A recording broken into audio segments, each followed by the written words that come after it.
क्या ये जो सरेंडर है, जो आपकी पार्टी की नीति रही है, रिट्रीट की, अस्थायी रूप से वापसी की, क्या ये जो अभी पुनर्वास हो रहा है, सरेंडर हो रहा है, ये क्या कहीं कोई रिट्रीट है, कोई ऐसा है कि टेम्पररी वापसी है, या अभी सैन्य बलों की शक्ति है उसकी वजह से वापसी हो रही है, या संगठन के अंदर कोई फूट है उसकी वजह से वापसी हो रही है, या अस्थाई वापसी है जिसको बाद में लेकर फिर से हम एकजुट हो सकते हैं, ऐसी कोई रणनीति है क्या ये? आपने जो पहले बेसिक क्वेश्चन पूछा था उसी में ही मेरे आंसर है, क्योंकि ये तो कोई अस्थाई नहीं तो टेम्पररी ऐसा कोई सवाल ही नहीं है, क्योंकि कंडीशंस बदल रहा है।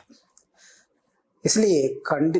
कंडीशंस जो बदल रहा है इसके अनुसार ही हम चलना पड़ेगा। दुनिया बहुत बदल गया है, देश बदल गया है, इसलिए हम इस बदलाव के चलते ही इस निर्णय पर आया है, क्योंकि ये एक दिन की निर्णय नहीं है। खैर, ये जो सैन्य बल का जो बात आप कहे हैं ये तो 1-2 साल का है, नहीं तो पहले लंबे समय से सैन्य बल का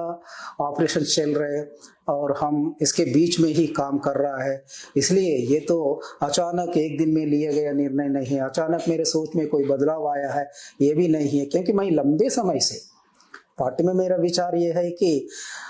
मास बेस के अलावा, जनाधार के अलावा हम कुछ नहीं कर सकते हैं। जनता से हम दूर होने से हम कुछ नहीं कर सकते हैं। इसलिए पहले से मैं जो धीरे धीरे हमारा पार्टी